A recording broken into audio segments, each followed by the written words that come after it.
السلام عليكم. عاملين ايه؟ يا رب نكون بخير وصحة وسعادة وهنا وكل حاجة.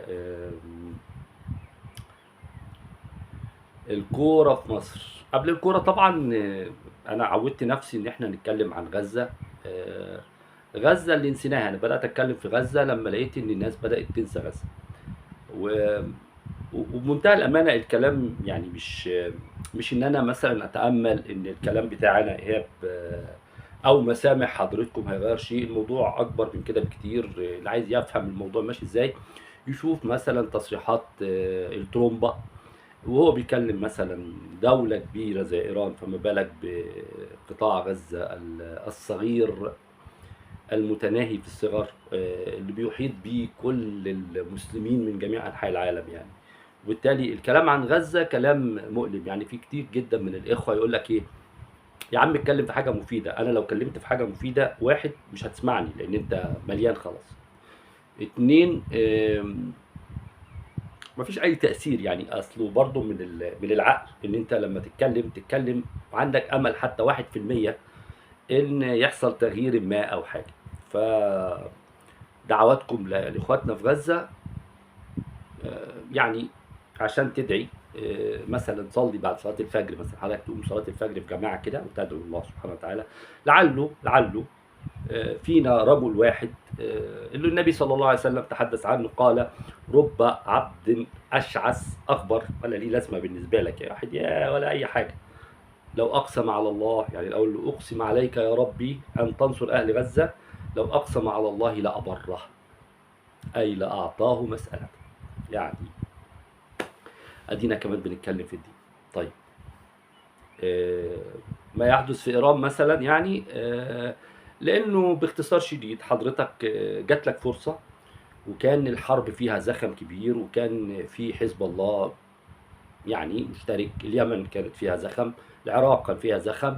كان لازم إيران لا تتراجع. يعني كان لازم إيران، يعني الله يعينهم طبعا، ليهم حساباتهم الخاصة، ولكن الحسابات كلها واضحة إنه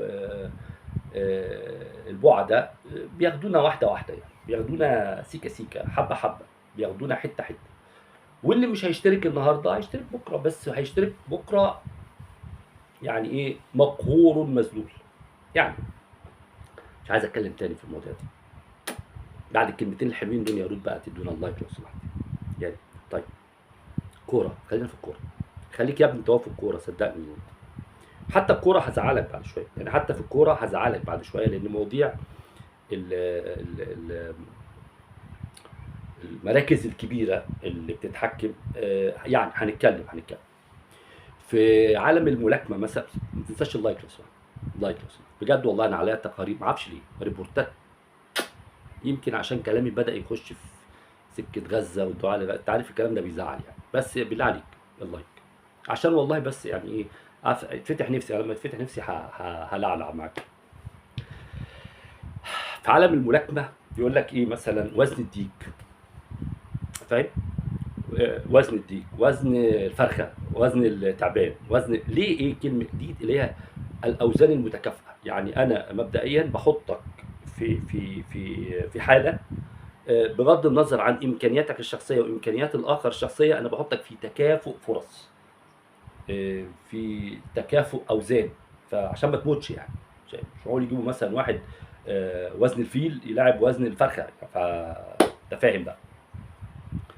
في عالم الكرة في مصر، يعني أول ملاحظاتنا مثلا لما من حوالي مثلا سنتين أو بتاع، لقيت مثلا إن الأستاذ عمرو أديب بدأ يتكلم في الكورة. راجل مثلا كان بيتكلم في قناة السويس وتفريعة وتيران وصنافير والعدو الصهيوني لا، بدأ يتكلم في الكورة. بدأ ينزل بتقل في الكورة، وعلى إنه زملكاوي، وراجل زملكاوي يعني زملكاوي. لكن ما اعتقدش يعني ان الراجل مهتم، لان عنده اهتمامات اخرى. انت فاهم يعني ليلة. ممكن يكون بيشجع نيوم السعودي، ممكن يكون بيشجع الاتحاد، ممكن يعني حقه يعني. حتى مراته بدأت تتكلم في الكورة. وبعدين خلصنا من استاذ عمرو اديب، لقينا الاستاذ احمد موسى بيتكلم في الكوره. ولقينا شخصيات كبيره بتدخل الكوره زي مهندس العرجاني بيدخل في الكوره. وناس يعني شركات كبيره جدا تدخل الكوره، ورعاه. بتدخل الكوره. بس الهاله اللي انت شايفها دي كلها ليست مصادفات، يعني مش احاسيس شخصيه لبني ادمين عايزين يخشوا الكوره، الموضوع اكبر بكتير من الكوره. وهنا نيجي لفريقنا الصغير قوي الملكي، اللي وجد نفسه امام آه، شيء غير متكافئ. وزن الفيل بيلعب وزن الفرخه، وزن الديك. دي حقيقه، يعني دي حقيقه لو تشوفها. انا عايز اقول بس لاخواتنا ما تزعلوش، يعني انتوا نفسكم ملعوب بيكم، يعني انتوا برضو نفسكم اداه.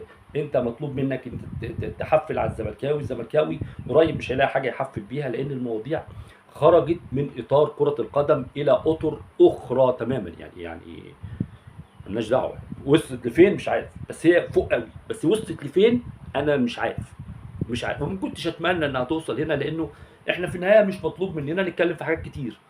فلما هيبقى الكلام في الكوره من ضمن الحاجات الكتير، فهتبقى صعبه قوي. يعني انا هيبقى عندي محاذير. تخيل انا خايف اتكلم عن غزه فاهم؟ فدلوقتي هبدا اخاف اتكلم في الكوره. يعني المسائل يمكن محسوبه غلط من اخواتنا اللي فوق. يعني سيبوا لنا حاجه، عشان يعني بس في النهايه لازم تلاقي حاجه تتكلم فيها. فيعني بعد كده مش هنعرف نتكلم في الكوره، طب هتكلم في ايه؟ هتكلم في ايه بقى؟ يعني في طيب النادي الاهلي، عشان نبقى بس فاهمين ايه اللي بيحصل. لو انا اعتبرت ان ايرادات النادي الاهلي، ايرادات النادي الاهلي، ودي اخواتنا الاهلاويه يقدروا عادي يرد، يعني ما فيش اي حاجه. انا النهارده عايز اقول لك ان احنا الاثنين ضحايا، اهلاويه وزملكاويه ضحايا. احنا بيتلعب بينا.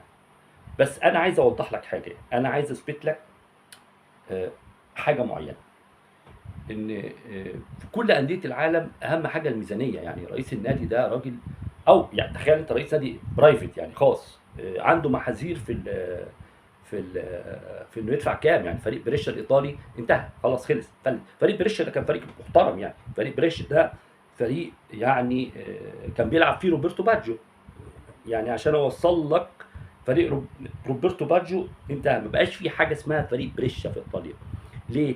لانه خرق المعايير الماليه المنصوص عليها في اللوائح الايطاليه. هنا ما فيش لا ابيض ولا اسود.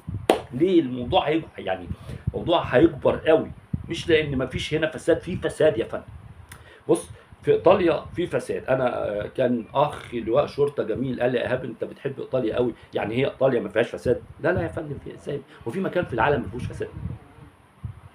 يعني طول ما انت على الارض في فساد، ولكن الفساد في ايطاليا واحد بيدفع رشوه كبيره عشان ياخد حاجه مش من حقه. انا هنا في مصر بدفع رشوه عشان اخد شهاده ميلاد. يعني انا برضو مش عايز ادخل يا اخوانا، خلونا نتكلم كوره.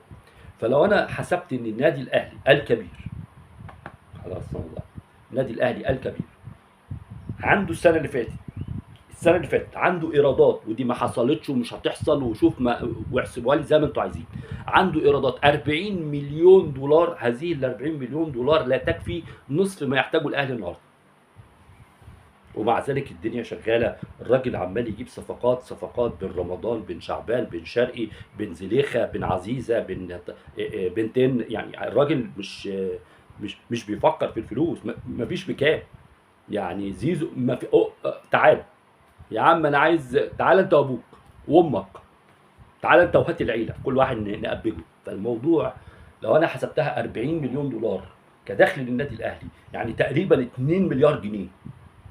الاهلي اللي المفروض يدفع للسله واليد والطايره والبينج بونج والبلي والمتفرجين وبتاع، قصص طويله ورحلات سفر، وكل ده بيدفعه خزينه النادي الاهلي. خزينه النادي الاهلي لا تملك كل هذه الاموال. هنا انا ما بتكلمش كوره، هنا انا ما بتكلمش كوره. ولذلك انا بقول للزملكاويه: انت اتعب نفسك زي ما انت عايز، وحب فريقك زي ما انت عايز، ولكن لا توجد منافسه شريفه. دي واحده. فسيب القصه دي واحسبها. يعني بص، انا عايز اكبر متعصب في النادي الاهلي يقول لي: ايه انت بتقول ايه؟ الاهلي السنه اللي فاتت داخل له 2 مليار دولار. هي قناه السويس يا عم، يعني احنا عندنا اصلا ازمه دولار يعني. ومع ذلك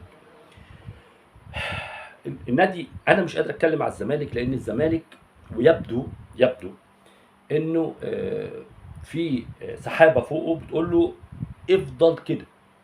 رئيس النادي ما بيخش النادي، يعني انت متخيل؟ اللي بيدير النادي ناس غير منتخبه، انا بحبهم، لكن هم في النهايه ناس يستطيع اي حد احباطهم في اي لحظه. يعني النهارده ممكن لو وزير الشباب والرياضه عايز يشيل اداره الزمالك يشيلها، عنده من الادله ما تثبت انه ممكن يشيلوا كلهم عادي، ولكن لا يجرؤ ان هو يروح للنادي الاهلي يقول انت والله انت في مشكله كذا. لا لا، هنا ده خط احمر. النادي الاهلي خط احمر، النادي الاهلي خط احمر. النادي الاهلي دلوقتي بيعمل ايه؟ وده عجيب الامر، يعني حتى الاعلام بيعمل ضد النادي الاهلي. يعني احنا مثلا شفنا ان مباراه النادي الاهلي اللي هي كانت مباراه معقوله، يعني مباراه يعني انا ما اعرفش هل مثلا الاهلاويه كانوا متوقعين الاهلي يغلب 6-0 مثلا، او هو فريق انتر ميامي فريق ضعيف جدا، والنادي الاهلي في الكلاسيفيكيشن في شركات المراهنات اللي هي كبيره جدا مقدراه انه ضعيف جدا، ان هو في مستوى انتر ميامي. يا اخوانا في فريق بايرن موناكو غلب فريق اوكلاند.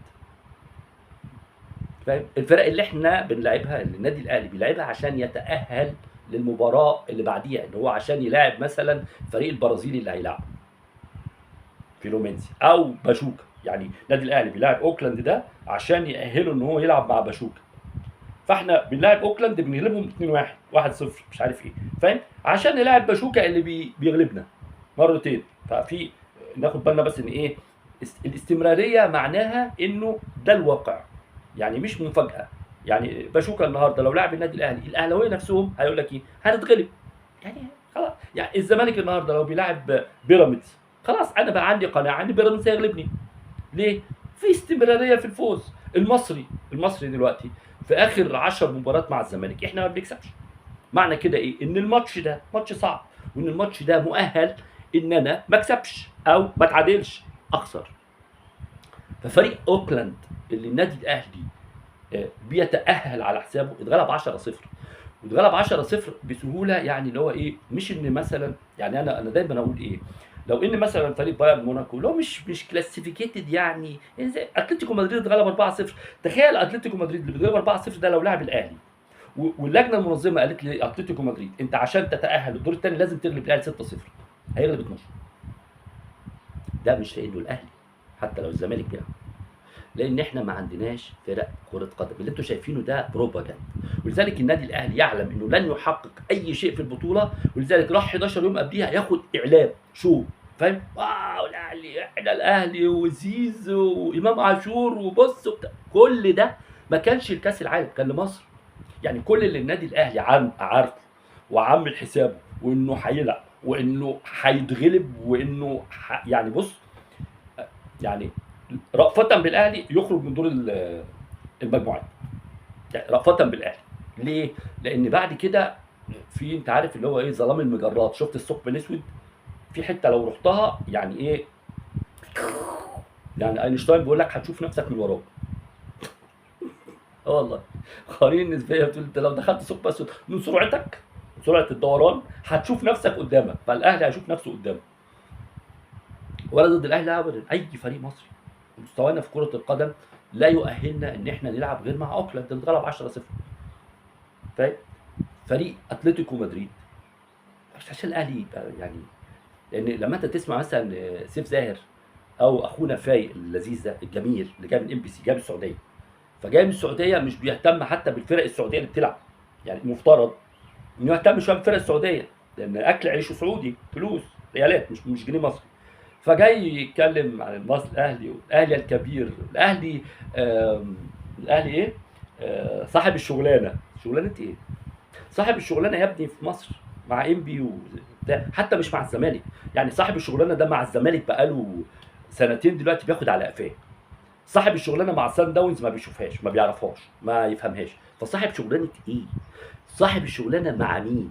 مع الرابطه، مع اتحاد الكوره. فاهم؟ صاحب الشغلانه هو صاحب اداره المنظومه، صح.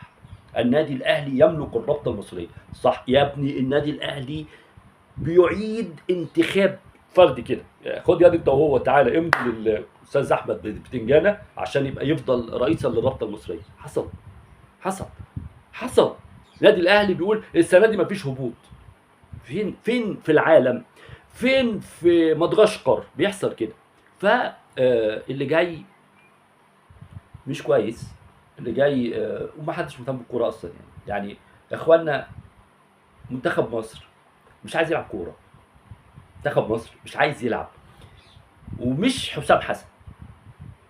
بص، اصله انا نفسي ما بحبش حسام حسن، بس حسام حسن لا يملك ولا يجرؤ انه يقول العب وما العبش. ليه؟ لان في اتحاد كوره بينظم البطوله ويتعهد باقامه مباريات لان ليها عائد مادي كبير.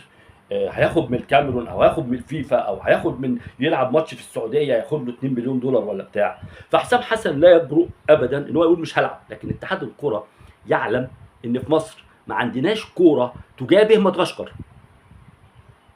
مدغشقر، كاب فيرد، كينيا، مش الكاميرون. كاميرون ايه يا اخوانا؟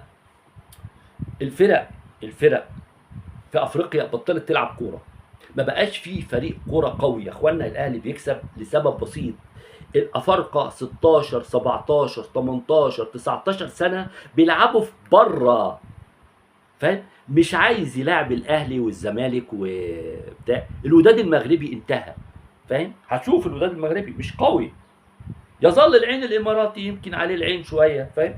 واحنا بنكسبهم بالخبره، يعني اللي هو بالايه، بالخبره.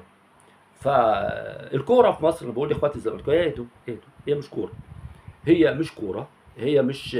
حتى اللي بيتكلم، هرجع تاني اقول استاذ صبحي عبد السلام بلاش تتم معاك، انت زهقتني. يعني انا بقيت اشوف الفيديو بتاعك بقى بالنسبه لي كوميديا بعيد تماما عن الواقع، صفقات وبتنجانات وبتاع ومش عارف ايه بتاع ده، اسمه ايه، مورينيو يجي يدرب. يا عم انا معاك، مورينيو هيدرب مين يا جدع؟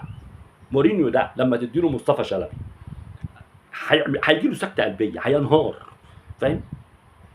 ودونجا، مورينيو جاي يدرب دونجا ومصطفى شلبي، حبايبنا.